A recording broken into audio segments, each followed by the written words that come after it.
Abidjan, Phare, un des plus grands succès du groupe Espoir 2000, représenté par Pat Sako. Bonsoir, bienvenue dans le Journal Afrique. Vous serez en concert à Reims le 7 août prochain. Près de 30 ans de carrière pour vous, pour le Zouglou, ce style musical né dans les campus ivoiriens. C'est quoi le secret pour durer? D'abord, il faut la passion. Et puis, avec le travail qui est apprécié, les gens vous apprécient. Et puis, bon, c'est gratifiant. Vous continuez. Et puis, vous vous retrouvez à 30 ans de carrière. Comment se porte le Zouglou en 2026? Est-ce qu'il a toujours cette capacité à délivrer des messages forts, ou vous trouvez que ça s'est un petit peu estompé au fur et à mesure des années? Bon, il faut dire qu'on a une nouvelle génération qui fait de belles choses.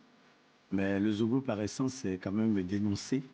Voilà, pointer du doigt tout ce qu'on a comme problèmes sociaux et tout ça. Et il faut dire qu'au jour d'aujourd'hui, c'est vrai que ça a un peu baissé, mais je pense qu'on tient quand même là-bas. Pourquoi ça a un peu baissé? Les jeunes sont moins motivés, ils ont moins faim? Parce que je veux parler un peu des nouvelles sonorités qu'on a. Et puis, les problèmes sociopolitiques, c'est des choses qui changent au fur et à mesure. Voilà, aujourd'hui, ça peut aller, demain, ça peut ne pas aller. Voilà. Vous êtes désormais seul sur scène depuis la disparition de votre frère et ami Valérie. Ça a été important pour vous de continuer à faire vivre ce groupe Espoir 2000?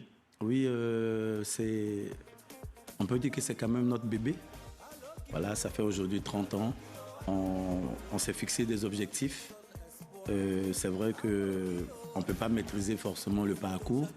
Il y a des choses qui sont arrivées. Je pense que c'est la volonté de Dieu. Mais il serait important pour la mémoire de ceux-là de perpétuer ce mouvement-là. Et justement, j'imagine que c'est particulier de monter sur scène. Dans les affiches, Valérie est toujours présente. C'est important pour vous aussi de garder ce message? Parce que l'album, on l'a fait ensemble. On a fait l'album ensemble. Donc, à chaque fois que je fais une représentation, je me dis qu'il est là. Donc, je préfère le garder sur les affiches. Est-ce que justement le succès de votre dernier album, Tableau Blanc, vous a surpris justement? Après ces 30 ans de carrière, vous avez connu plusieurs passages, des moments compliqués, notamment pendant la guerre en Côte d'Ivoire. Est-ce que le succès vous surprend? Il faut jamais vendre la peau de l'ours avant de l'avoir tué. C'est vrai qu'après un album, quand il est apprécié, il faut beaucoup travailler pour le prochain. Ça vous met la pression. C'est ce qu'on a toujours fait. Et je pense que c'est ce qui nous donne cette chance divine-là de toujours avoir des albums qui sont appréciés par les mélomanes. On parlait des thématiques du Zouglou. C'est vrai qu'il y a beaucoup le fait de dénoncer, mais il y a aussi beaucoup d'humour. Vous allez trouver où l'inspiration? Là, je pense au titre Quadio notamment. Vous allez chercher où l'inspiration? L'humour, la satire que nous utilisons, c'est quelque chose qui fait partie du Zouglou. C'est vrai que le Zouglou, il dénonce, il est un peu dur et tout, mais on le fait de manière subtile, avec l'humour, pour ne pas indexer, pour ne pas pointer directement du doigt ceux dont on veut parler et tout. En fait, tu sais qu'on parle de toi, mais on n'a pas dit ton nom, comme on dit chez nous. Ok.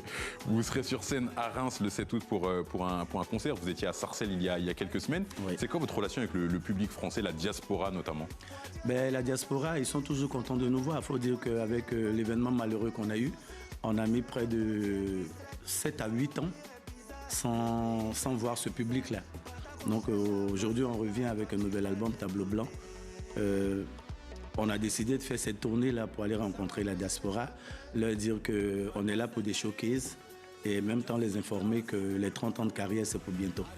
Vous allez justement fêter ça comment, ces 30 ans de carrière, avec des concerts, j'imagine, en Côte d'Ivoire, mais pas seulement? On est en train de s'organiser. La diaspora nous encourage à faire le Zénith. On leur a dit que si on doit faire le Zénith, on aura besoin d'eux. Ok. Voilà, d'autres parlent du casino, on est en train de voir.